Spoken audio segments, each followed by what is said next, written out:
Welcome to the Measure Evaluation Excel to Google Earth Mapping Tool Tutorial Series. FAQ number 8, Classing Your Data, Quantiles versus Equal Intervals. With the macro we've provided, you have two different choices of classification methods for your data. The two different choices of classification methods may produce maps that look quite different. Here you see two maps of Côte d'Ivoire, one that has had its data classed using the Quantile classification method, the other one using the equal interval method.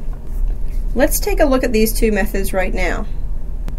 If you have highly variable data, if you don't mind outlier values being less visible, if you wish to focus attention on relative rankings, if you wish to avoid empty classes and produce an even distribution of map colors, then use Quantiles to map your data.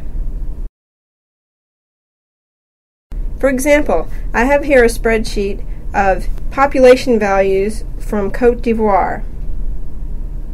You can see I have a range of low values and high values. Results using Quantiles place an approximately equal number of observations into each class. Here's the map that is generated from our data using Quantiles. You can see here I've broken the data into three classes, and each class has an approximately equal number of observations. This is what we get using the Quantile classification. Let's take a closer look at how we arrived at this result. In our data from Côte d'Ivoire, we have 19 observations, and we want to divide these into three classes.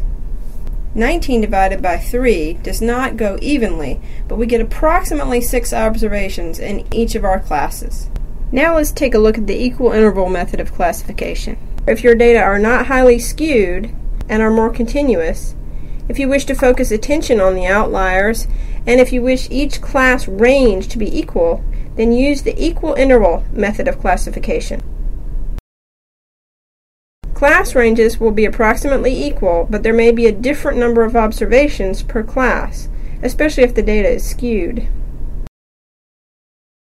In the case of our Côte d'Ivoire data, we have a couple of provinces that have a much higher population than most of the other provinces. Here's the map that's generated using the equal interval classification system. You can see that we have two classes which each contain only one observation, and then all administrative units containing fewer than 1,869,000 go into the smallest class. You can see that this map gives you a very different look. It draws special attention to the outlying higher values at one end of your data range. Let's take a closer look at how we arrived at this result. Using our Côte d'Ivoire data, we have a range of approximately 200,000 as our low value and approximately 5 million as our high value. If we subtract the low value from the high value and then divide this range by three classes, we'll get the following result with three equal ranges.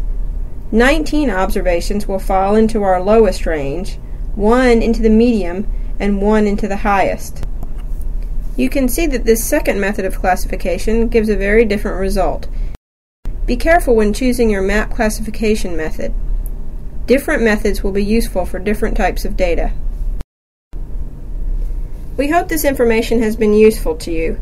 If you have any questions or further suggestions for improvement, please contact us at e2ghelp@unc.edu.